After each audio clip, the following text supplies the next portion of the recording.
just like that, we are back. The Views from Section 400 midweek show.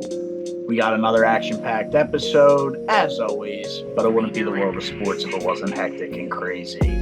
You guys know the deal. I'm your host, Matt. My other two hosts, Jack and Brian, join me for, like I said, another action-packed episode. I can't wait to get into it.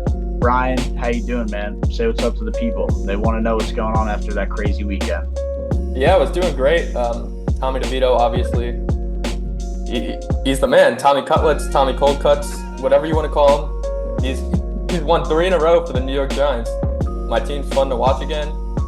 But as is the case with all New York sports and being a New York sports fan, I can't be happy for more than 24 hours. As Anthony DiComo broke the news today that Ronnie Mauricio would be undergoing surgery for a torn ACL he suffered in Winter Bowl. So a year after Edwin Diaz tears his ACL in the World Baseball Classic, our up-and-coming top-ranked prospect tears his ACL in the Dominican Winter League. Mets can't catch a break, man. That's tough news to have to hear. But, hey, as a Phillies fan, let's go Phils. Jack, over to you, man. Say what's up to the people. Always love to jump over, see what's going on. So I know the Jags had a tough Sunday. What's going on, dude? Yeah, it was a tough weekend for the boys. Jags lost. Some of the bets didn't hit. Monday night was rough too. Gave out Tyreek Hill props, and he proceeded to get injured. I mean, I really couldn't catch a break this weekend. But shout out Tommy Cold Cuts. I mean, I had some prosciutto for lunch today. Had to give it out to the boy. Got myself a nice sandwich from the deli. So I'm loving what he's bringing to New York Giant football. I didn't think I would say that. I kind of like him more than Eli Manning. Eli Manning was the biggest goofball in the world, so that says something. But yeah, I love the swagger that he's bringing. I love the his agent with that black suit and top hat. Looked straight out of Brooklyn, straight out of the gangster movies. I mean, it was awesome. But no, I can go on and on about how cool he is, but it was a tough weekend overall for the Jags and for me.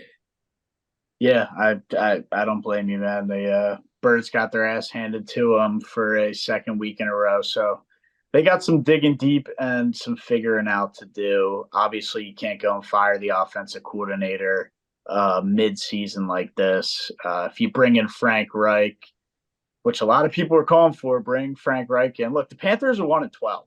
I mean, there's no reason to necessarily go run and hawk this guy down and get him on board.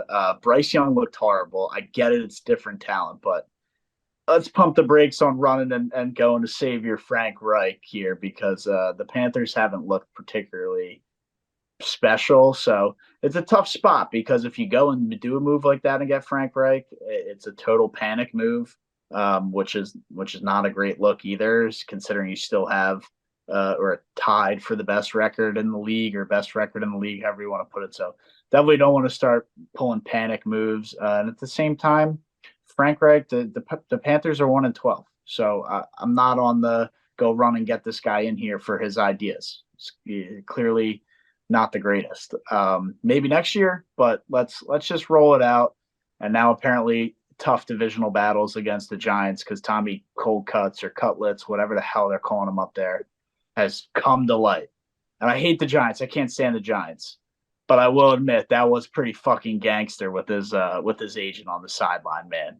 That was pretty ice cold. I give credit where credit's due. That was unbelievable. He was making calls before the game too, trying to get a contract extension or something. It was just, dude, it was pretty ice cold, badass, gangster, whatever you want to call it. The guy played the part and he executed that part to a T. As the Giants got a big win. Look, play your way out of the top 10 in the draft. I don't care because you're not doing anything in the playoffs. So play the way out of the draft. You got Daniel Jones still locked up to a contract. You know, Giants fans are like, oh, we'll get out of it next year. It's one of those contracts we can get right out of. Good luck with that. Yeah, I will say the Giants aren't making the playoffs. As much as I said in the TikTok yesterday, the Birds should be rattled. I have faith that this seems like the arc where DeVito goes off in primetime. The team gets a big win in primetime. Then they play the Saints next week, a very beatable team. And that's kind of the culmination here. Maybe DeVito throws for like 250 and 3 touchdowns or something. And then he gets crowned, and then they go to Philadelphia and get stomped. What I will say about the Eagles, you mentioned the offense. The offense, they weren't that bad on Sunday night. They had a lot of turnovers, but in terms of moving the ball, I think they did pretty well. Devonta Smith, AJ Brown not holding on to the ball. Jalen Hurts kind of hurt him. I think that defense is the major issue. You brought in Shaquille. Don't call me Darius Leonard. He didn't really play. Darius Slay. I guess I'm not supposed to call him Darius either. Chris Collinsworth made that a big point on the broadcast. But he didn't look great. CD Lamb had a good game. So I think the defense is more what you should be concerned about as an Eagles fan. I just think with the offense, the play calling is vanilla. The routes are not complicated. I mean, there was a report out there by one of the Eagles beat writers, and again, they didn't mention names, but this has AJ Brown written all over it. Basically saying how the route tree is very simple. There's not a lot of movement going on. The Cowboys were running their routes. Just the route combinations and the way they were being ran and the way the ball was getting out was a lot quicker. And the Eagles, offense has been very vanilla with the play calling, the route combinations that have been called. And that's a report. They didn't say what wide receiver said that, but that's it. That has AJ Brown written all over it. Of course it does. So I would say he was the one who probably leaked that out. And hey, look, it has been very vanilla. They've been struggling to run the ball behind this almighty, we have the best O-line, and it's been a struggle to move the ball in the run game. And they have Hurts. They live and die with that RPO, and sitting back there 99. I mean, I don't think he goes under center at all. I think Hurts as a big body quarterback, you could run some really deceiving play action passing with him hiding the ball behind his thigh. And they just don't do that at all. Hurts does not go under center. So in terms of play calling and the offense looking vanilla, it is a little predictable. And that's how teams have been able to stop them. In terms of the defense, yeah, you're right. I just look at the offense because in this NFL, it's the offense that wins you games, not the defense. I don't care what anybody said. Defense wins championships. The offense in the new NFL is how you win championships. Perfect example last year. Mahomes' defense couldn't stop shit, but they outscored everybody.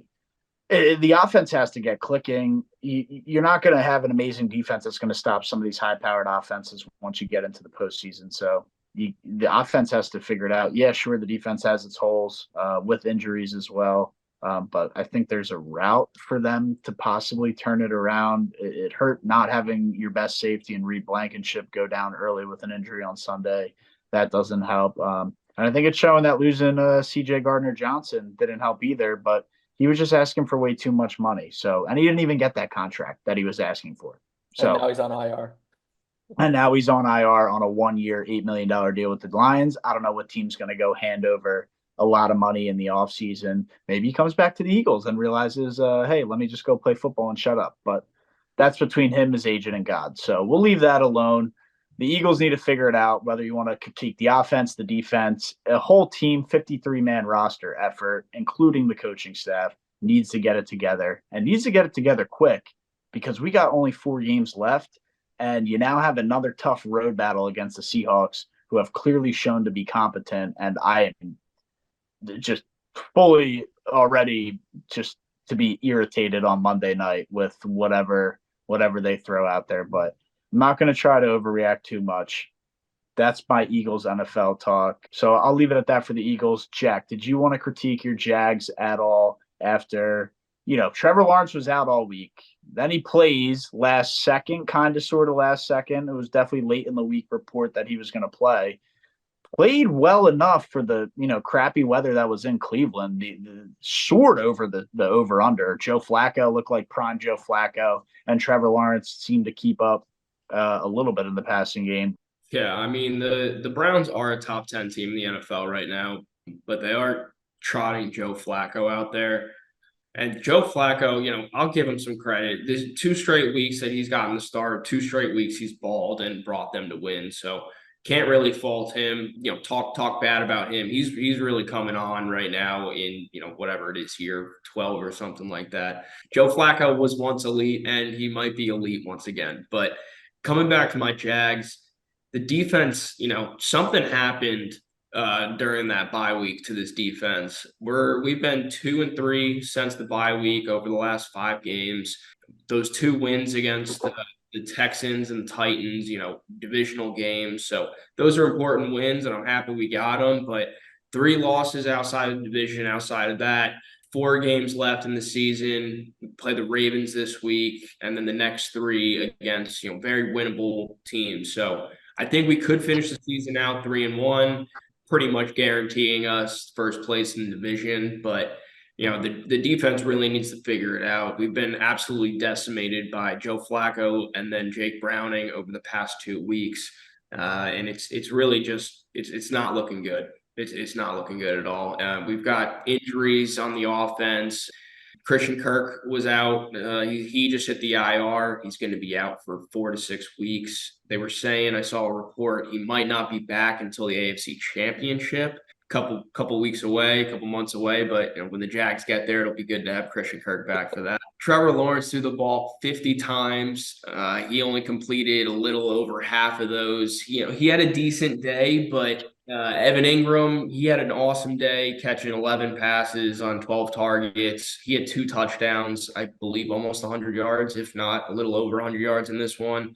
And then, he was the one shining light for the Jags. The other 2 big receivers in this game, Zay Jones and Calvin Ridley, both had over 10 targets and both had, I think, like 3 and 4 catches. Really couldn't get anything completed on this Browns defense, and it'll be easier sledding.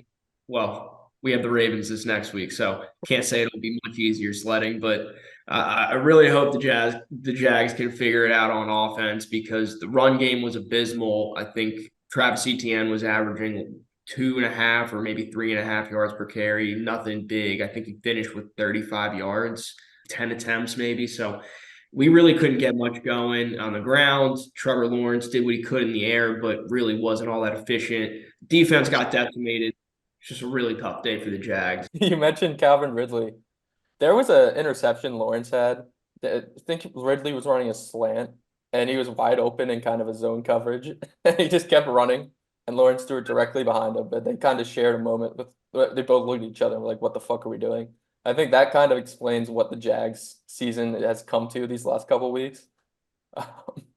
But yeah, that especially having Calvin Ridley on my fantasy team and hoping to not come in last place, that's tough to see. Tough get, as we got a big tomato bracket ahead of us, Brian. So not looking forward to that, as I got snubbed from the playoffs after losing 4 straight and lost my final game, a win and I'm in, and I lost by 1 point. So an absolute tragic end of the season. Probably your favorite kicker too.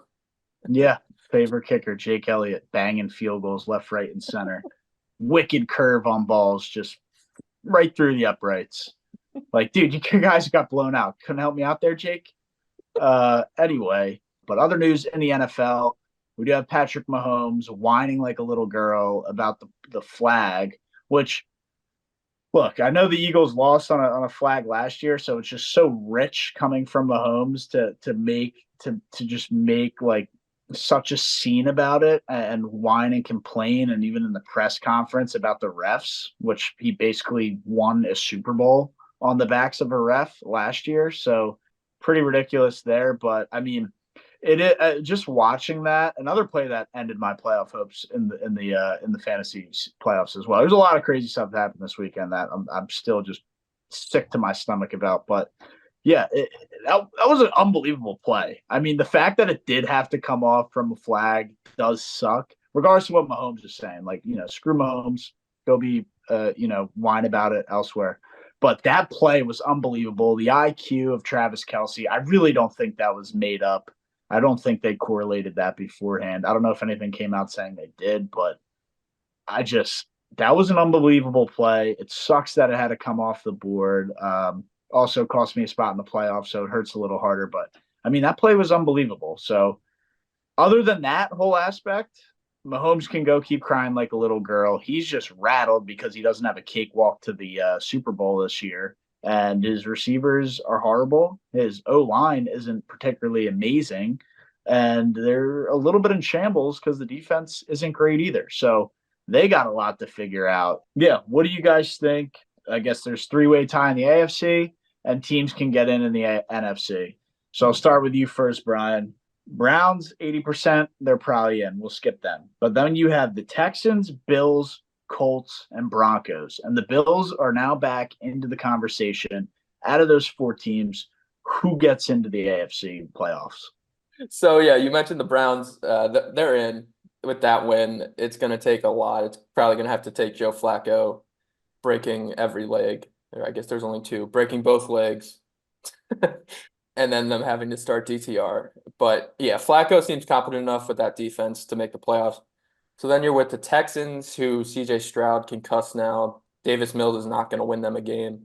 So even if Stroud misses a game, that's going to plummet their chances. Then you have the Bills and the Colts. And the Colts looked bad last week. The Bills obviously look great, but the Bills have a tough schedule. So when I'm looking at this, I'm going to tell you the Denver Broncos and the Houston Texans, because C.J. Stroud is going to come back this week. So those are my two teams I think will sneak in there. Got banged up on the C.J. Stroud plays this past weekend. Thanks, C.J. All my hope and dreams into you this whole year, man. I go watch you play. You lay goose egg. And, well, I guess it's not your fault because it's the defense's fault, but how the hell did Zach Wilson throw for 300 passing yards in the rain? That's absurd. Pouring rain. It was pouring rain. And he throws for 300 passing yards. So that was unbelievable. Jack, who gets into the AFC playoffs out of those teams we just talked about? I hate to say it, but it's going to be the Texans for sure. I mean, they're CJ Stroud keeps them in every game as long as he doesn't, miss an extended amount of time. There's really not that many games left. So if he's missing too much, one or two games, that might take it out of the equation. But with CJ Stroud, the Texans are definitely better than this bunch. The Steelers, you don't have to worry about. The Broncos have a shot. I'll give them that. Colts have a shot. I'll give them that, but I'm gonna go square here. I mean, I think the Bills are gonna find a way to get in there. I don't think Josh Allen and Stephon Diggs are gonna enjoy, not making the postseason. I think that they're gonna do something, figure something out this week, right here, right now, and really make sure that their team gets a bid into that postseason. How far they go, they could lose first round, but just getting to that postseason, I bet is something that they will accomplish. Yeah, and if they miss the playoffs, McDermott's job might be on the line. I mean, if they don't get in, they already have an out if he's underperforming. He kind of had that story about him comparing the tactics of the hijackers in the 9/11. Yeah, it's just a weird scene going on up there in Buffalo. But if they miss the playoffs, that could be the end of his tenure up there. But look, the AFC playoff picture obviously wide open. The Browns, 80% chance they're probably going to get in. And this is like an extreme hot take. But Joe Flacco with an elite defense, dude, they're a dark horse sleeper. They are a dark horse sleeper coming out of the AFC. And I thought I would not say that. But Brian, the guy's thrown for 250 plus yards, 2 straight weeks, 2 TDs. 2 weeks ago. 2 weeks ago, you were saying there's 3 teams that could win the Super Bowl, and now you're saying Joe Flacco is going to. That was, well, first of all, that was a month ago. That was before Thanksgiving. That was before Joe Flacco was elite for the second. That was before Joe Flacco was even back in the conversation. Second of all, the NFL landscape has drastically and dramatically flipped. Completely changed since I went on that rant. At that time, I think I was, maybe a little on the more hard side and more crazy take, which whatever, I stand by it. But like I just said, it has completely changed. Like the NFL landscape has done a full 180. And I think if you got to pick a dark horse or pick a sleeper, I don't know what the lines are, but I just say Joe Flacco, all that experience, good O-line, good run game, competent wide receivers. and a top. I mean, what's the Browns defense? Top 3 in the NFL? I I think was you can agree that it's top 3. They might are be one. very, very good. Very good. And Myles Garrett, I think, is definitely given a run for Defensive Player of the Year. So they're legit. That defense is loaded, and Flacco's showing that he can, competently throw for 250 plus yards and a couple TDs in there. So I'm just saying, if you want a dark horse for some value, the Browns aren't the end of the world play. We'll look back on this in a month when Flacco's in the divisional round taking on the Ravens in Oh Baltimore, God. going in there, dicing That them would up. be fire. I would love Talk that. about the storyline, dude. That would be unbelievable. It's a storyline league. Never forget that. Storyline league. So we scripted. So we So scripted, Brian. we I got So we guess so. scripted. The Browns are the number one defense right now, giving up 263 yards a game. Obviously, if you talk about the AFC, you got to jump into the NFC. Divisions seem to be pretty much set. Obviously, the NFC East, the Cowboys and the Eagles both will make the playoffs, but who's going to get the 2 seed or the 1 seed? And who's going to get, the 5 seed? We have the Vikings, Packers, Rams, with probably up there with the better shots to get in. And the Seahawks are still clinging on for dear life. I think they're around in the 30s, 30% shot to get in, but they have some weird tiebreaker stuff that they need to go their way in order to actually get in. Look, the Vikings probably have the best shot just because of their record, and I don't think they have an incredibly hard schedule the rest of the way. They also haven't looked great, and Justin Jefferson didn't he get injured again as well? So some stuff to look at there. I think the Packers got a shot. The Packers obviously lost last night, but again, playing motivated football is a tough loss on the road Monday night prime time. I think they got a good shot. And the Los Angeles Rams are red hot. This is the Rams team I thought I was going to see week 1 of the NFL season. Didn't think it'd take this long for them to get going, but they've always been a talented team. Obviously, the offense is pretty loaded with Stafford, Cooper Kupp, the arrival of Puka Nacua, Kyron Williams. He's come on strong as of late, and really just a nice blooming player for them this year. So they're really starting to click on all cylinders. Obviously, they play no defense. Their defense is atrocious. So that's something that won't bode well for them if they do make the playoffs. But I think they got a real shot to sneak in here. And obviously already got a better shot than the Seahawks, who looked like they would be the team to kind of be in the mix there. But look out for the Rams. Without further ado, Jack, how are you reading this NFC playoff picture? Yeah, no, I also love the Rams to make the playoffs this year. I think Stafford, Kyron Williams, Puka, Cooper Kupp. It's a mix that's working right now. McVay's a great coach. I think that they're going to be able to get it done when it's all said and done. Did you guys see that clip of Aaron Donald getting triple teamed this past week? I mean, they had 3 guys around Aaron Donald, basically boxing him in and just trying to, stay up in front of him. It was hilarious. I mean, it reminded me of when Calvin Johnson had 2 guys lined up on him on the goal line, like he was like a punt gunner. I mean, just hilarious stuff. I love it, to see that dominance and to require that triple team. So I think when you look at this Rams defense, yeah, they're spotty. They'll make plays at times, but at the end of the day, they do have big Aaron Donald, number 99. And when it comes playoff time, if they make it there, he's going to be ready to wreck games. So never count them out. That's all I'm going to say. I like them. Don't like the Vikings at all. I mean, they benched Josh Dobbs for Nick Mullins. He's supposed to get the start this week. Justin Jefferson can't seem to stay healthy. Jordan Addison has kind of fallen off the map as of late. I don't really know what's going on there, but ever since the Kirk Cousins injury, I guess, he's sort of fallen off the map. Still don't understand why they're using KJ Osborne. The dude is a very physical guy. He's a freak in nature, but he's got stone hands and he's terrible. And he drops 5 passes a game that make you go, why is this guy an NFL receiver? Might be a little harsh, but he's one of those blocking wide receivers. You stick him on the end and you run the swing, the pitches out to the outside and have him block. Moving on from that, I'm going to go with the Rams.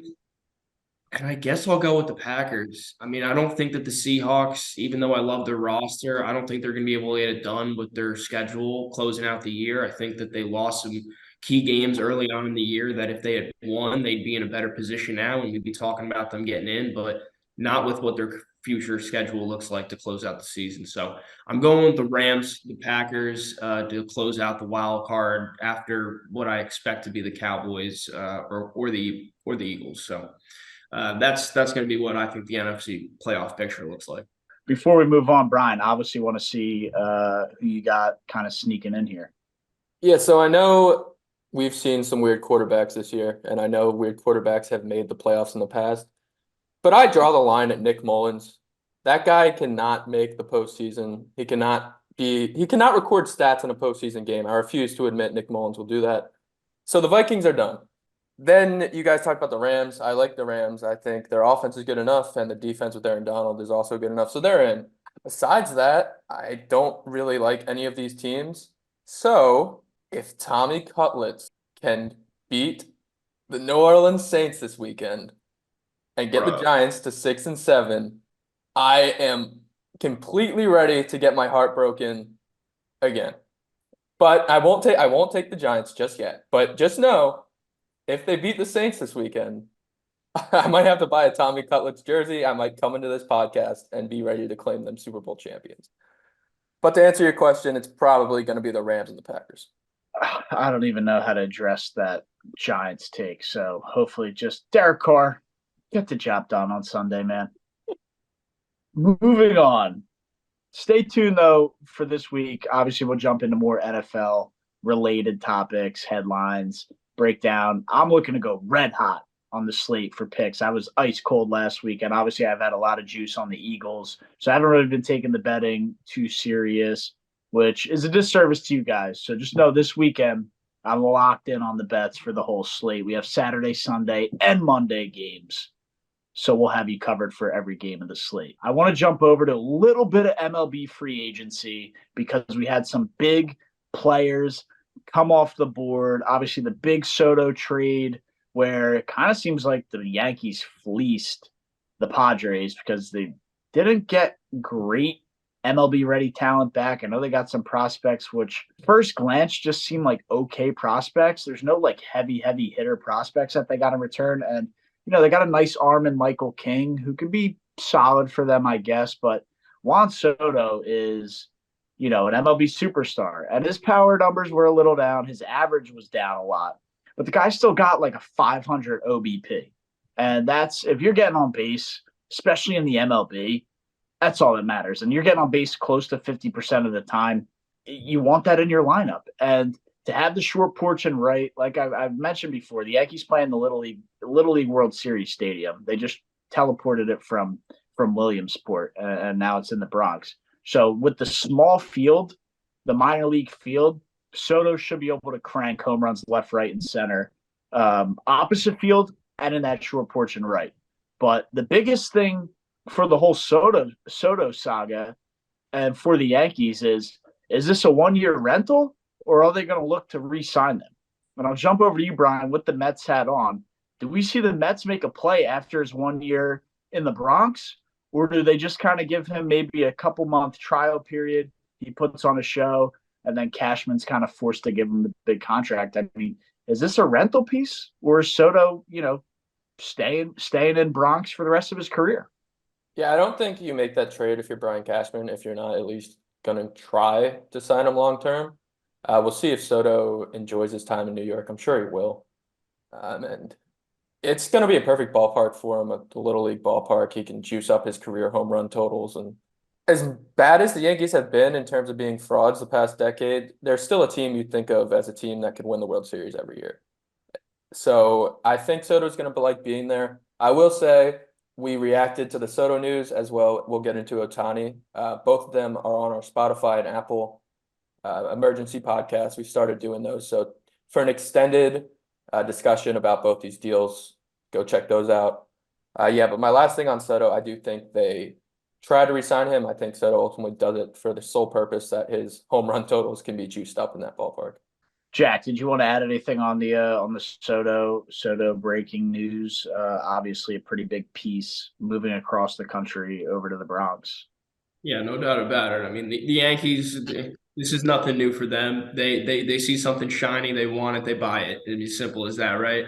That's been the Yankees for however long now, probably longer than I've been alive, and that's nothing new. I will say, to your point, Juan Soto is an MLB superstar. You don't always have a stellar year. Sometimes you dip, sometimes you come back the next year, and you're back to MVP levels. So. He's shown it before with the Nats, with the Padres. He's a damn good baseball player, and it's going to be electric to see him up in New York this upcoming season. Yeah, he should have a great year. Like Brian said, I think he'll probably enjoy his time there. Will he want to stay there? It's obviously too early to be seen, but that'd be wild if he only goes there for a 1 year rental. The Yankees obviously have a good amount of money to play with, so I see them most likely resigning them because, like you said, Brian, really weird move. Although they didn't give up a lot of crazy shit to get him, but it would be a weird move to make to just have him for a year and then let him walk. But got to be honest, man, I've been thinking about baseball the last couple of days hearing these moves and starting to itch for it to get back. So I know we still got some time, but definitely itching for baseball. Obviously, Shohei Ohtani, $700 million contract over 10 years. Dodgers got their guy, but I did see a weird thing or a weird report or just basically a breakdown of the contract where it is very backloaded and the Dodgers are only paying like $2 million a year. And then after the 10 years, will then start paying him all his money. So I think that was wild that they were able to work out some kind of deal. And I know he has crazy endorsements and he's already probably making crazy money in Japan for whatever endorsements he's doing over there as well. So he's probably good on money regardless. And he still is getting the extra $2 million a year from the Dodgers. And then obviously is totally financially secure after the 10-year contract is over when he's like 40 years old. Then it'll kick in with crazy payments. But yeah, I mean, Brian, what's kind of a little bit of a reaction? What do you think? And what do you got on obviously probably the best player in baseball signing with the LA Dodgers? Yeah, you mentioned the backloaded contract. Leave it to the Dodgers to make a Bobby Bonilla move, and it looks good. But yeah, they have money to play with. You said the Yankees have money to play with the Dodgers. They just signed a superstar for $2 million a year, basically. And then they'll worry about the $68 million later. But for now, there's reports they're going to go after Yamamoto, and Yamamoto would obviously want to play with his countrymen. I'm rattled. They want to build a super team, and Ohtani just gave them all kinds of the ability to do so. I've been this whole offseason really confidently saying the Mets are the favorite for Yamamoto. Senga's going to bring him over. Now I'm not so sure. And he's really the only thing I wanted this offseason. So if that doesn't happen, I'm going to be in sad boy hours until February. I'm going to be honest with you, man. Ohtani's a freak player, but the one that I'm interested in is Mike Trout. I mean, he's been in the league for 10 years. He's been at all-star level, MVP level for pretty much those 10 years. These are two of the best players in baseball, and the Angels couldn't build around them and get it done. I mean, what are we doing over in Anaheim? What are we doing?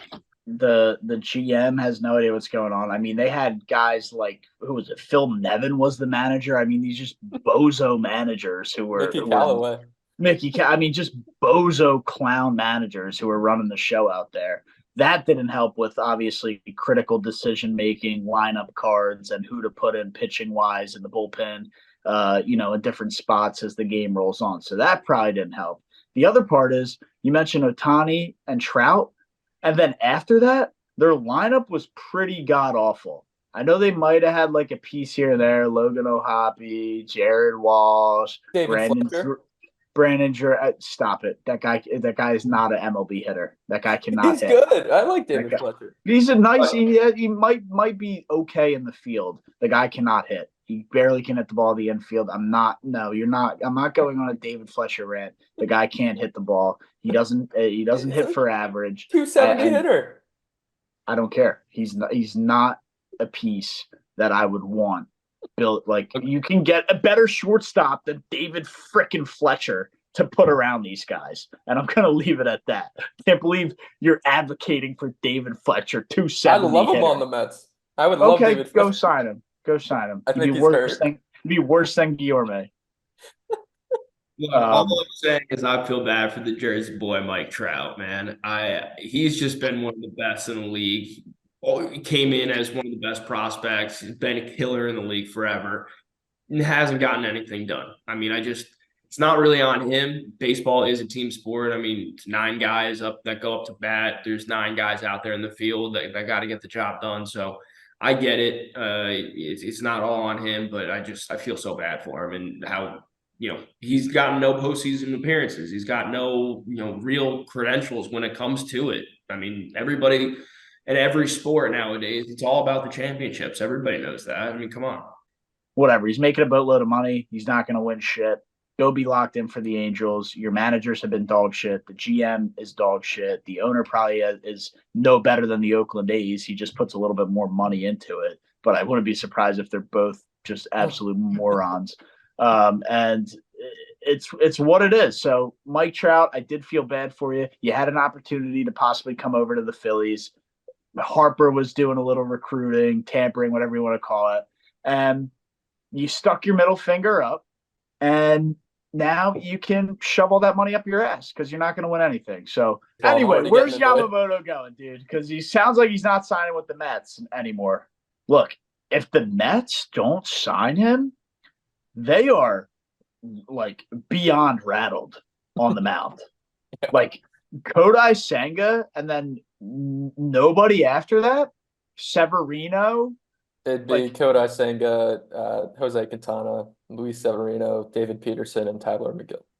Yeah, and then maybe, I think that would just force Steve Cohen's hand to go grab Blake Snell. I think it literally would force him to have to go make that move because you can't go in and be Kodai Senga, Severino, and Quintana, who I guess, nice pitcher. He is not a number 2. And if that guy's starting in as a number 2 pitcher in the playoffs, if I'm the opposing team, I'm licking my chops because if he comes anywhere near the strike zone, he's getting rocked. They have to definitely make some moves because their pitching is still in shambles. I don't care if they signed Severino a 1-year deal. They got a lot of work to still do. And now that Ronnie Mauricio's knee blew up, I guess Matt Chapman would be nice in Queens and an outfielder, preferably not Hunter Renfroe, because Matt made a good point. If he gets on the Mets, he's hitting 170 in his ridiculously large sunglasses during day games. That would just, dude, I'm telling you, just like has that aesthetic to him where like he would have the shades on, batting horrendously. I picture it on SNY right now, the Mets broadcast. I don't know why, it's just such a clear, vivid picture in my head. Keith Hernandez just roasting him. Just roasting guy, saying something like, well, this guy should take his glasses off and maybe he'll be able to hit a baseball, batting 173 his last 10 games as Renfroe takes the first one over the plate for a strike. But that'd be some good stuff. Would love to see it. But some moves to make. I don't really have much of a Phillies wish list. Maybe add a bullpen arm. Would love Hader. Still need a right-handed bat. I think maybe a left. I think you need a right-handed bat at the bottom of the lineup still. I don't know who's out there to go grab, but I wouldn't mind another pitcher. You can never be hurt with pitching help. But again, Taijuan Walker, who you signed for $74 million over 4 years, didn't pitch an inning in the postseason. So maybe we work on him, Dave. He was heated too after that. Oh, he was not happy. He was liking tweets, retweeting tweets, like tweeting out he was pissed. And for every right, I mean, look, it'd be one thing. The other thing, Phillies just won baseball games when he pitched. He might have let up a lot of runs, but shit, they won games. So just to not even give him a look. And to give guys like Christopher Sanchez, who does have a nasty changeup, one of the best in baseball, we'll give him that. But to give Christopher, like, why can't you piggyback Walker on Sanchez or vice versa? I just to not even give the guy a look. The guy gave $75 million guaranteed dollars to over 4 years doesn't even get a look. Wild decision making. Let's maybe try and figure him out and get him ready to go because probably could have used him last year as you choked away the NLCS. College football. Obviously, nobody tuned into the FCS playoffs, but Villanova did lose to South Dakota State, but it was only 10-9 at halftime. And they were playing very, very well, during that game. South Dakota State's a team that is possibly, pushing to get jumped up to that next level. And I know you laugh, Brian. Look at a team like JMU, who was in the CAA, in FCS, and now they just jumped up to the next level. And they're a ranked team and undefeated and have a great program going. So the fact you laugh at FCS football when teams get promoted to that next level of FBS and are now ranked. I'm not laughing at FCS football as a whole. I'm laughing at the one clip I saw from the Villanova game was South Dakota State blocking a punt and returning it for 6 points, and that's all I needed to see from that game. That was what killed it for Nova. So it was the wind was like 40 miles an hour. It was 20 degrees. So that weather honestly probably favored Nova. If it was perfect conditions, they probably get blown out. But the defense played well. They tried to keep it close and they battled. So is what it is. Back to what Brian calls what people care about in college football. We had the Army-Navy game, which was a shit show, as expected. It's never high scoring. It's always a defensive battle. Looked to be over late. Navy somehow wiggled their way back into like, oh my gosh, they're on the 1 yard line with the chance to score. I don't really know how that all happened so quick, but they just worked their way down there and, weren't able to convert. What was it, 4th and goal from the 1, and they didn't get it. And then Army just kind of took the safety knee, which I did see cash the over, which is also wild. A very wild play. Pretty wild if you're betting the over in that game, but it did hit. No, that was I did watch that Army Navy game, and that was just such a bad beat for anybody who is traditional, follows the patterns of how every Army Navy game pretty much always goes under. If you're betting trends and you're expecting that at the very end of the game, I think it was as time expired. I think he ran out the back of the end zone for the safety. It's like, bruh, like, come on. You could just throw an incomplete pass and I win my bet, but you decide to pull a move, a 1 out of 100 move and run out the back of it. It's like, come on. So no real reaction from this game. I mean, it was a tough football game as you would expect from Army and Navy, but just for bettors out there, this was just such a bad beat for someone. I'm damn sure about it. Yeah, totally a bad beat. Just want to say, respect to all the servicemen and women in the country. Obviously, love my country and always have the utmost respect for those servicemen and women who put their lives on the line to protect our great nation. Brian, any instant reaction from that? As I know you were I think on the last pod you said you were going to be fully tuned into the Army-Navy game. So yeah, I think somebody on the Army staff, maybe their defensive coordinator, maybe the higher-ups, somebody had the over. Because on that last drive, they were playing 15 yards off coverage and let Navy dink and dunk their way to the 1 yard line. And then they got to stop. Made it sure the refs gave them the ball back with like 2 seconds left.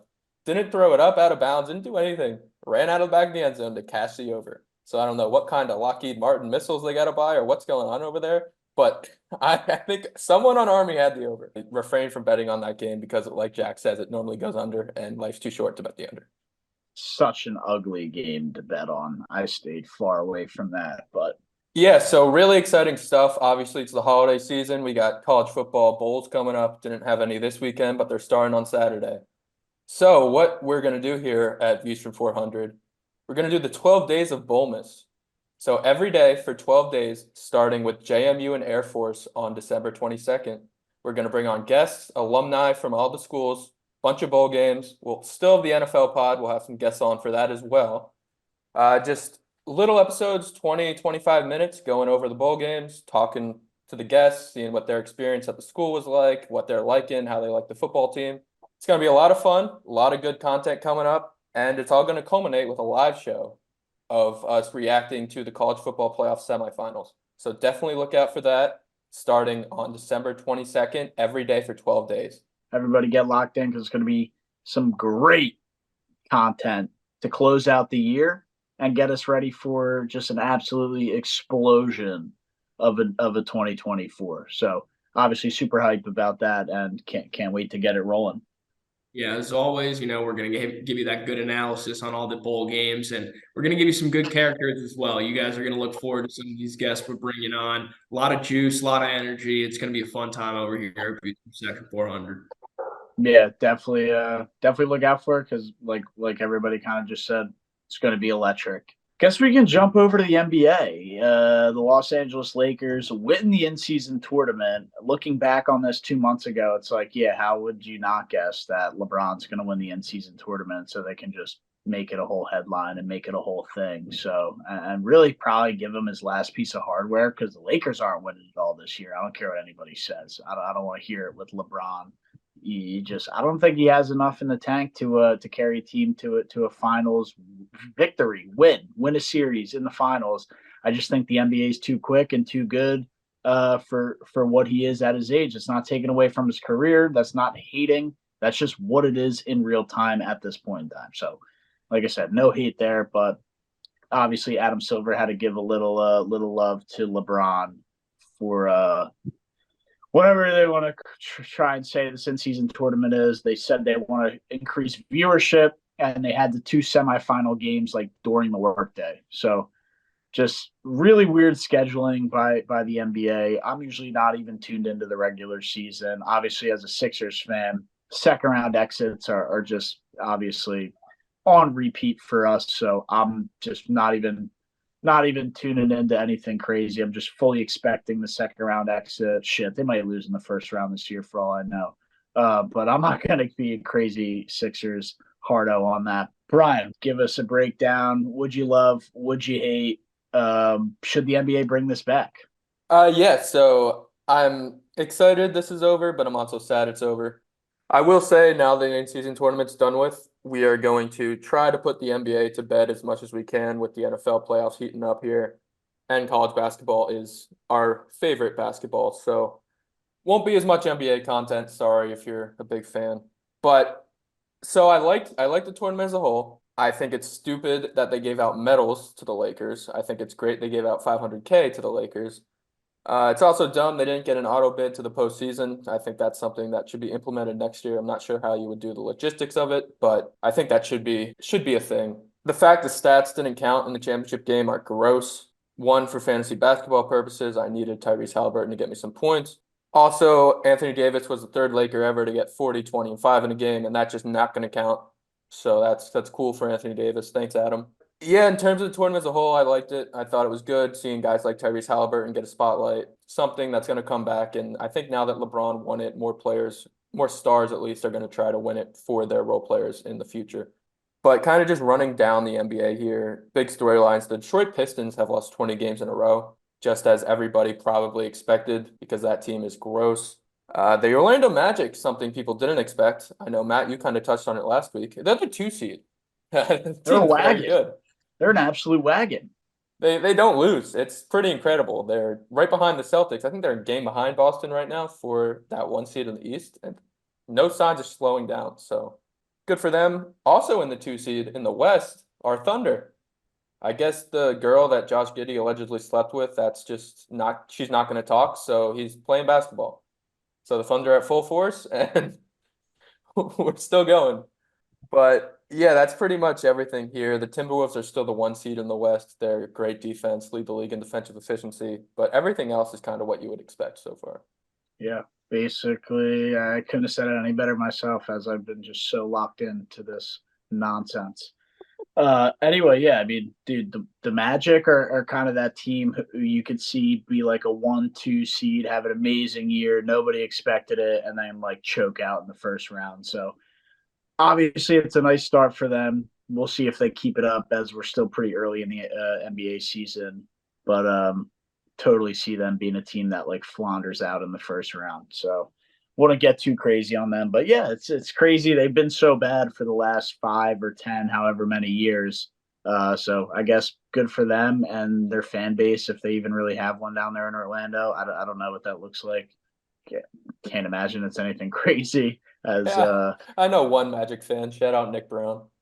Well, there you go. There's the one Magic fan. Doesn't seem like they have a crazy fan base or that much of a fan base, but yeah, the NBA. We really want to stick to college basketball because that's our bread and butter, at least for handing out picks. Do want to jump into college basketball. It's been honestly a pretty hectic season, but kind of under the radar at the same time. Hasn't really been anything too crazy going on. I don't know if it's because maybe the NBA did dominate with their in season tournament and drawing everybody's attention, but we are either starting conference play or less than a week away from conference play starting. So college basketball is about to be in full swing. Extremely excited for that. Let you take it away, Brian. There's a bunch of news in there. I know Bronny James is on the cards to return. Why don't you run us through it and we can just kind of see what we got going on. Yeah, so Bronny James did come back for USC. The USC team I said had a chance to win it all as my sleeper. They're 5-4. They lost to Long Beach State in his return. Played 17 minutes, 4 points, 3 rebounds, 2 assists. So it kind of shows you how he's got the James identity in him, and he has the ability to stuff that stat sheet. And as the games go on here and he plays more minutes, which, by the way, he's playing Auburn in a week, so that'll be nice to see. Hopefully he doesn't kill the Tigers there, but he might. But yeah, so the important news in the college basketball world, we're at week 6 of the AP poll. And in the last 6 years, every champion from March Madness has come from the top 12 in the week 6 AP poll. So I'm just going to run through the top 12 right now and get your guys' instant reaction to see which team you think is going to take it here. So we got Arizona at 1, Kansas at 2, Purdue at 3, Houston 4, UConn 5, Baylor 6, couple of Big East teams, Marquette and Creighton at 7 and 8, UNC at 9, Gonzaga at 10, Oklahoma and Tennessee rounding it out at 11 and 12. What's FAU at like 13? FAU is 15. Still think they got a shot to at least make noise in March Madness, just based on their experience and still having a lot of guys back. But they have a lot tougher of a schedule this year, so that's why they could have looked a little shaky in spots. But I mean, it's just so hard not to pick UConn. They've been dynamic, electric. The guard plays stellar. The big men are just some of the best in college basketball. Obviously, you have Purdue and their guard play. Obviously, Zach Edey's still, a college basketball unit. I don't know how he'll translate to the NBA, but at least for college basketball, as long as he's in a Boilermaker uniform, he's unbelievable. And then you have Kansas, who is obviously stellar with the guard play, and Hunter Dickinson is probably the best big man in college basketball, if we had to say. Obviously, Edey's up there, but Dickinson's a little more polished with the offensive game, which I think gives him that edge. Kansas, UConn, Purdue are all teams who seem to have the juice right now. And obviously, based on your little nugget and stat, the last 6 years coming from the top 12, looking at the top 12, those are kind of the teams I'm circling right now early in the year. But Jack, jump over to you, man. Is there a team or two teams you're maybe looking out for from that list Brian kind of just provided with the stat there? There's no doubt about it. There's 2 teams I really like in this top 12 right here. I like the shout out to FAU. I'm still riding with it. I still love FAU, but in this list right here, this top 12, the 2 teams that I'm really looking out for, one's going to be square. It's Arizona. I mean, they have looked like the best team in college basketball this year. Caleb Love, the transfer from UNC, he's who everyone is talking about. It's because he's him. And this team is really that good. So I love Arizona, love the Wildcats this year, and then also I like Houston. I mean, Houston is a good program. We've seen them make deep runs before, and I think that they can do it again this year. I really like the squad that they have down there. That's who I'm going with. I'm going with Arizona, Houston, and always, of course, shout out FAU. Hell yeah. Brian, round us out. I know you asked the question, but we're dying to know who you're looking at. Yeah, so a week ago before this poll came out, I said UConn and Arizona would be my 2 teams. I'm happy to see they didn't fall out of this top 12. So yeah, I'm sticking with those 2. And I like the Houston pick, Jack. I won't take them myself, but I do think they could be a sneaky team if they can score enough in March. That defense is just so good. But The sleeper team I'll give you in this top 12 is the Creighton Blue Jays. I'm between them and Marquette, but I think Creighton's the better team in that Big East just because of that trio of Trey Alexander, Ryan Kalkbrenner, and Baylor Scheinaman, all averaging over 15. The team scores 87 a game. They can outscore anybody, and the defense looks a little better this year. So those are kind of 3 out of these 12 that I think have an actual shot to win it all. Everyone counted out Creighton after Dougie McDermott, after Doug McBuckets left.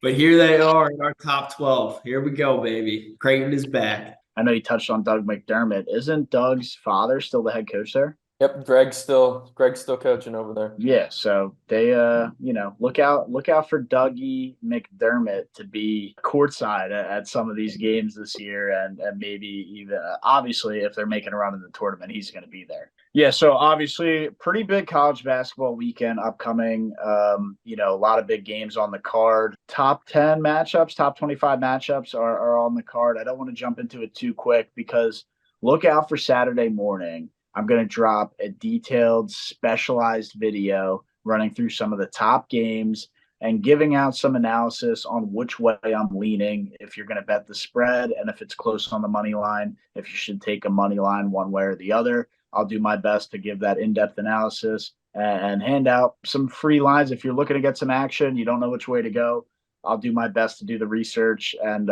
hopefully steer you guys in the right direction. So look out for that Saturday morning, right before the slate. You're going to have to catch it, early Saturday, and you'll have a little bit of time to dial something up there. But at least I'll run through most of the big games, give out some picks and which way I'm leaning. And obviously I'll try to have one really big 5-star heavy hammer play for you guys on Saturday. So look out for that. It should be an exciting weekend of college basketball. Obviously, we have NFL games on Saturday, so that'll kind of mix in with that as well as the college basketball slate is rolling on. We have NBA slates will be all weekend, but the NFL will probably dominate Saturday afternoon and into Sunday. But other than that, that's kind of all we have.